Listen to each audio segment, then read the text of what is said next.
वालेकुम प्यारे viewers. Drama serial गिला के आने वाले एपिसोड के बारे में जो रिव्यू देने जा रही हूँ उसका पार्ट 2 आपसे शेयर करने लगी हूँ।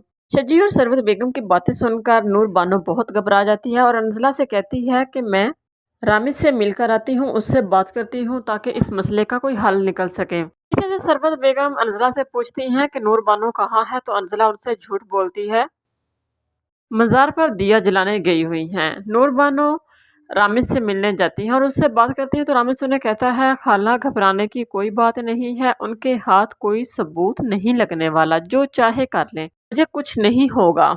नूर बानो जब वापस जाने लगती है तो रामिद से कहती है, अब बताओ मैं उसे क्या कहूँ, पता है वो तुम पर यकीन करने लगी है, मैंने उसकी आंखों में पहले वाली मोहब्बत देखी है तुम्हारे लिए। तो रामिद ये बात सुनकर बहुत खुश हो जाता है और अपनी खाला से कहता है, क्या वो पूछेगी मेरा? तो नूर बानो कहती है, हाँ क्यों नहीं, वो ज़रूर पूछेगी तुम्हारा, क्या कहूँ मैं उससे? रामिज कहता है, उससे कहिएगा जान लेनी है या देनी है, मैं उससे पीछे नहीं हटूंगा, तुम जो कहोगी मैं वैसा ही करूंगा। नूर बानो जब घर वापस आती है तो अंजला दौड़ते हुए नूर बानो के पास आती है, वो आपको बेगम साहिबा बुला रही थी। नूर बानो कहती है कि तुम पूछोगी नहीं रामिज ने क्या कहा था? तो अंजला तड़पते हुए पूछती है, क्या कह रहा था रामिज?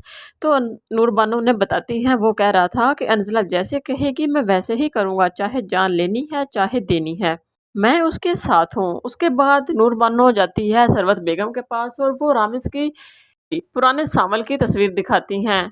ये देखो, जानती हो ना इसे, सावल ही है ना, झूठ मत बोलना, अभी तुम मज़ार से होकर आई हो। तो नूर बानो कहती है, हाँ सावल ही है। सरवत बेगम बहुत कोशिश करती हैं सच उगलवाने के लिए, तो नूर बानो कहती है, हाँ सच जानती भी हूँ नहीं भी जानती, कुछ बताना चाहती भी हूँ नहीं भी चाहती, ये सावल है, इससे आगे मैं कुछ नहीं जानती। उसके बाद वो कमरे से चली जाती हैं। उसके बाद दिखाया जा रहा है कि सरवत बेगम हफ्सा के कमरे में आती हैं और हफ्सा को पूछती हैं कि तुम आराम एन के साथ रहना चाहती हो या नहीं, तुम्हें एक फैसला करना होगा, यहाँ पर बैठकर आंसू बहाती रहोगी तो इसका कोई फ़ायदा नहीं है, अगर नहीं रहना चाहती तो उससे तलाक लो, अगर रहना चाहती हो तो उसकी बात मानो या उसके साथ उसके माँ बाप के घर रहो, हमारा तो वो दामाद है, हम उससे ज़िद नहीं कर सकते। मिलते हैं एक नई वीडियो के साथ, तब तक अल्लाह हाफिज़।